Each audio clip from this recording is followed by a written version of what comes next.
Several years ago, our young family took a road trip from Oregon to Colorado, and it was in the wintertime. And we noticed as we were crossing from Idaho into Utah that our gas tank was really low. As the night wore on and the miles wore by, so did the gas, and there were no signs of any gas stations. Not only were there not any signs, but there wasn't even any lights along the road. So we kept driving, and as we drove on, the car became so quiet. All of us we could just hear the beating of our hearts because we were really frightened. We were scared. I had 3 young children, totally unprepared for a night out in the woods. We didn't even have sleeping bags in the car. What would we do? Suddenly, in the distance, we saw a light. And the moment we saw that light, everything in us took a deep breath and we became at rest. The 2-pronged idea that I want you to take from this chapter is this. Young women who are behind you in life, want to hear your stories of suffering. That story will be a light for them. That story will bring healing to them. The pattern that I want you to practice and internalize from this chapter is how God heals you from the suffering that you faced. When the lame and the blind came to Jesus, He didn't leave them as they were. He healed them. Isn't that what you and I would want? When the woman who was caught in sin faced Jesus, He didn't leave her as she was. He loved her as she was, but His love refused to leave her in that state. And that's how He treats you and I. When we face our suffering, when we bring it to Him, He brings healing to us. And those are the stories that the young women behind us need and long to hear. They want to know, you were hurting? You faced pain? You experienced that shame? You had an addiction? You felt rejected? And Jesus healed you?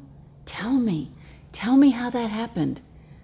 And as you tell them the story, that's the one light that they need for them to be able to know that they can experience that healing as well. I'm not proposing a media-saturated story of where we share all the gory details of our pain and suffering. We need a wisdom in knowing what to share and what not to share. I think that that's really important, that we gain that kind of understanding. You don't have to tell all of the hidden secrets of your addiction or of a failed marriage. But I think what is important to tell is how God has turned your beauty from ashes, how He has set you free. I think it's important to talk about how He has taken what was completely shattered and broken on the inner parts of your life and how He is still leading you to healing and wholeness. That is what brings one light to a person's life. When you and I take the time to share of God's healing from our suffering in our lives, when we take the time to say, this is where I was and this is where I am now, through our presence and our comforting words, we bring hope and light to another woman. Let me tell you a story. When I was in my mid-30s, I really wanted to experience more healing from God in my abandonment issues. And I really didn't know how to do that. I didn't know where to go. And so I began to pray and I asked God, I said, Lord, please bring me a woman who experienced a similar event during the same time of her life that I did. And I want someone who was experienced healing too. So I was asking for a lot, but I knew that I was just desperate to get to this next step of healing. Within about 2 weeks, I was sitting at a baby shower when I heard another woman read someone's advice to the young mom. And as I was listening to those words, a chord struck within me, and I thought, that woman understands something. So I met with her for coffee over the next week or so, and I asked her about it. And she didn't go into the long and drawn-out story, but she shared with me enough for me to know what my next step would be, because by telling me how she was healed through a similar issue, she gave me that one light. And that one light just shined enough for me to take a step.